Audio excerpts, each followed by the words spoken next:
Oh my god, guys, where do we even start with that amazing episode of Game of Thrones?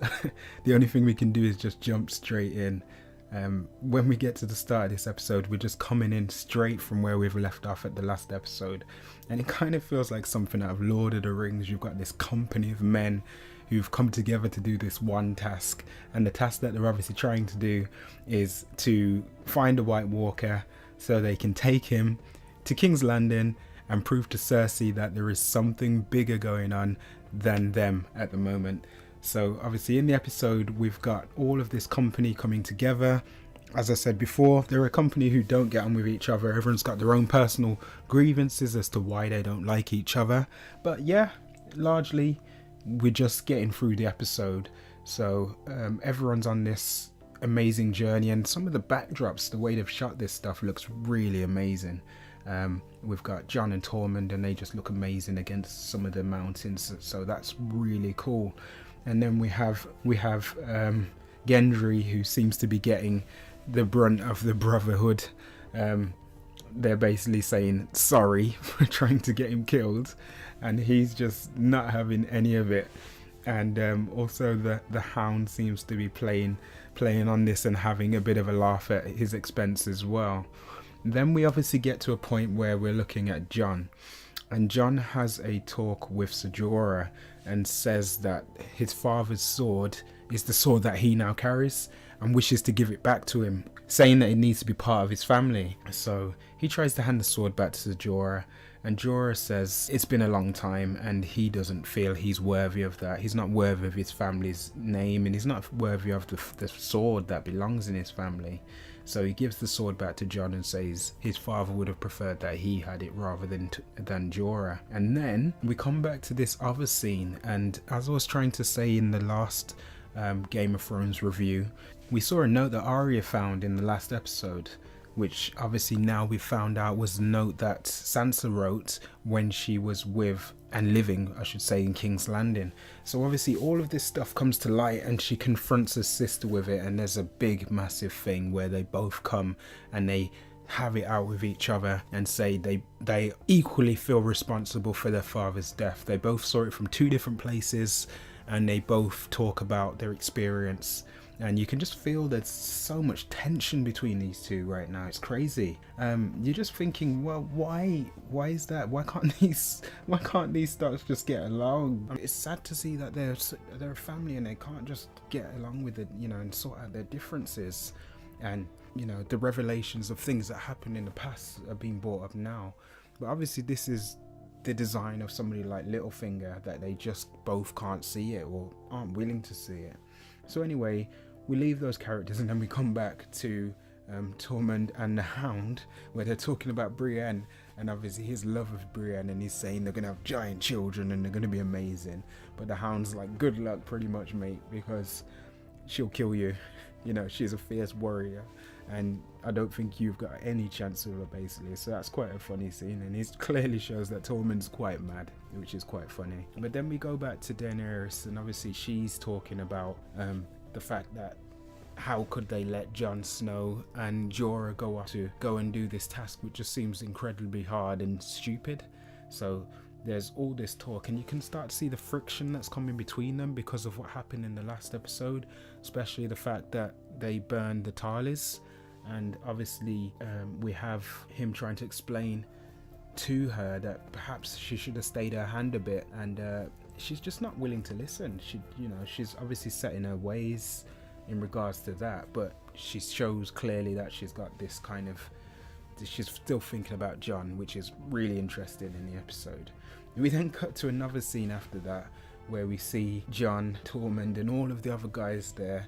They hear a noise and then they surround themselves, only to see that there's a dead polar bear who attacks them, to which they all start having to fight together.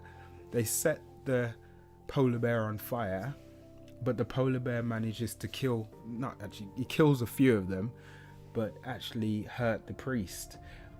But we see that the Hound is still succumbed to fear because of obviously his fear around fire, and it prevents him being able to help, which is quite sad actually, because I like the Hound, and it's one time and where you see that there's things that obviously make him scared. So that's quite interesting to see. And then the priest is like, oh, you know, I've had worse days pretty much. So he just comes out and he's like, you know, just patch me up basically, I'll be all right. We then obviously come back to see that Littlefinger and Sansa are having a chat amongst themselves and saying that if anybody found out the note that she wrote that Arya's got, then everything would be lost. All the people who are trying to now back her instead of Jon would turn on her because they didn't like the fact that she married 2 kings, and now obviously, you know, that there's all of that stuff going on, so it wouldn't be a good look basically. Then we get to the point where our company, as I'm calling them, they are like a company, ambush a bunch of White Walkers and essentially go on with their mission to try and capture one of the walkers so they can take him to King's Landing. So a fight ensues. They manage to kill the main White Walker, which then in fact kills the rest, so they become like cannon fodder. So they all sort of drop down deads, and you're like, well, I didn't think they were like that. I thought they'd still have to fight their way out. Anyhow, they managed to capture this one, not before he lets out a scream which probably goes right through the mountains, and then out of nowhere a whole bunch of White Walkers run and try to capture or kill, not even capture, kill Jon and the company, to which they manage to run across a lake that seems to be cracking to a little platform or a bit of rock where the White Walkers can't get to them, because as they start running towards them, they start to fall through the ice. So what they then do is make a circle around them, and then they try to wait it out, and they wait there for a little while, and then overnight we kind of come back to the characters where we find that the priest has actually died from his injuries in the night, and they say they actually have to burn him. So they do burn him, but it's just sad to see that he actually dies there. We then come back to another scene where we come and see Brienne, and she's with Sansa, and Sansa's saying to her that she wants her to be her stead, if you will. She wants her to go in to King's Landing in her place. And Sansa's just been really horrible for some reason. I don't know what's happened to this character. You know, you like Sansa and then you don't like Sansa, and then we go back to liking her again. She's an interesting character, and just at this point right now, I'm just not liking her motivations. Very similar to Daenerys. There's these female characters who I didn't like to begin with, then I liked. This series is making them very unlikable for some reason. Maybe there's a bigger arc going on with them. Maybe something may happen in regards to the way they treat these characters. Maybe I'll like them, but just at the moment, I'm just not liking what they're doing with the characters. Anyway, Brienne is sent on by Sansa, and she says, you've got a long ride ahead of you, and she wants to protect her from Littlefinger, and she's just not willing to listen. She wants, it's almost like she wants the Iron Throne herself, the way she seems to be carrying herself. It's pretty odd. I don't really get what's going on here. Anyway, we go back to, in all of this, by the way, I should have mentioned that one of the company, Gendry, had actually left. He was told to obviously leave and report back everything that's happening and send help, because obviously things are getting a little bit out of hand. So Jon sent him on, which he did. He managed to get himself back there in one piece, and he was pretty quick at doing it.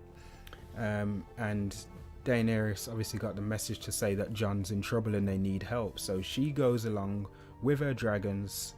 Tyrion tries to stop her, but she goes anyway. And then we obviously cut back to our company, who is still on this little rock, and we've got the Hound, who seems to be having fun throwing rocks at these dead people, and then he manages to hit the one, and then he throws another one which lands on the frozen lake, only to prove that the frozen lake now can support their weight, and it's completely frozen over, so there's nothing stopping them now getting to them. And then what happens is this awesome battle ensues. Everybody starts having to fight. You've got the Brotherhood, who can use their flaming swords, and that's really cool. Jon gets into it using his cool sword and kills loads of them. Tormund at one point looks like he's about to die. He gets dragged into the lake and gets saved by the Hound, and that was quite scary, because you're thinking you don't know who's going to survive and who's not, and that's really cool. This epic fight ensues. It looks like they're about to obviously get to a point where they're going to get captured or killed, and then out of nowhere you just get this dragon flame, which just seems to save everybody.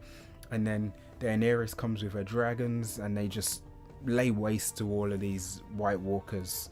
And it's really awesome because she's came to save them. Jon acknowledges that. It's really cool. And then the Night King, obviously watching on, is like, I've had enough of this. So he then, with some spears that I didn't even know he could use, shows his ferocious power and just throws one of these spears, and it literally goes through the dragon, kills him instantly.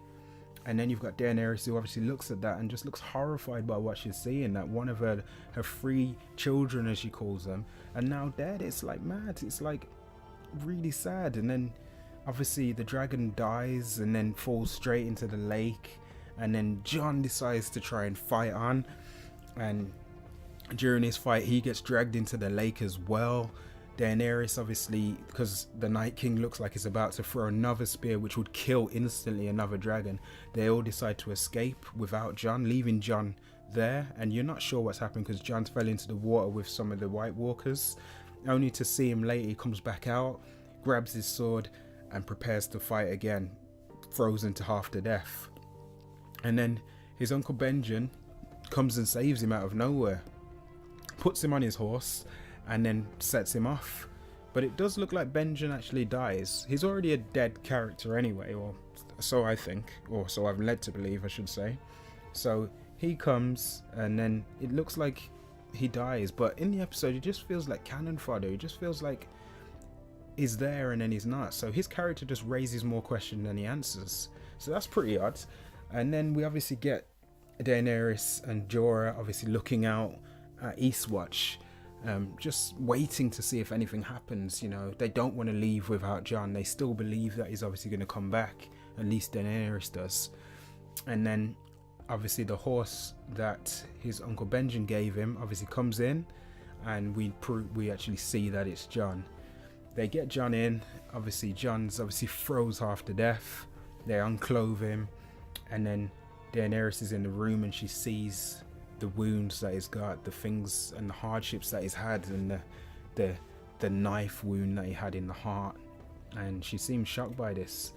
And then we cut back to a scene where we're looking with Sansa. Sansa's still trying to find the note that would incriminate her that her sister has, and as I say, these Stark sisters just can't get on. But it's really cool because we have Sansa looking, and she doesn't realize that Arya's in the room already, and Arya is very much like a ninja. I love this character at the moment. She's so cool. Everything that these faceless ones made her into is so cool. It's having such cool payoff right now. And she shows, you know, obviously the faces are there, and her sister doesn't know what's going on. She keeps asking the question, what are the faces? And Arya's like, I could be you, pretty much, and pretty much scares the crap out of her sister. And then we obviously cut back to a touching scene with Daenerys and Jon, where Jon professes that he wouldn't mind her being his queen, and she's obviously still upset about what happened with her dragons because they are her children. And she's, you know, there's a nice touching scene where Jon's obviously apologetic for going there, and that it ultimately cost her dragon. So there's a touching scene, and you can see there's some sort of affection growing between the characters.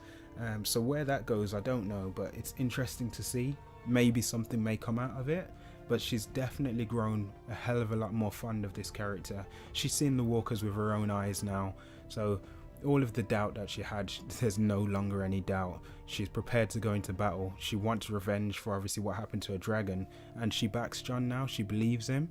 So with Daenerys on his side, an army on his side, there's going to be some sort of full-on war. And then we come towards the end of the episode where the Night King drags the dragon, one of her dragons, back out of the river, and obviously raises him from the dead. And so that means the Night King now has his own dragon.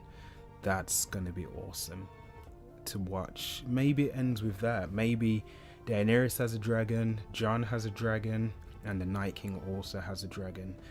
But it's just cool because we're getting into some really cool territory of this series, and I can't wait to see where it goes. Guys, let me know what you thought of this episode. This episode is absolutely amazing and epic. I can't wait to see where it goes. There's so much. If everything starts to continue like what we've got with this episode, man, we're in for some treats. But I largely thought it was a top-notch episode. Give me your thoughts, guys. Let me know what you think. Another top-notch episode of Game of Thrones.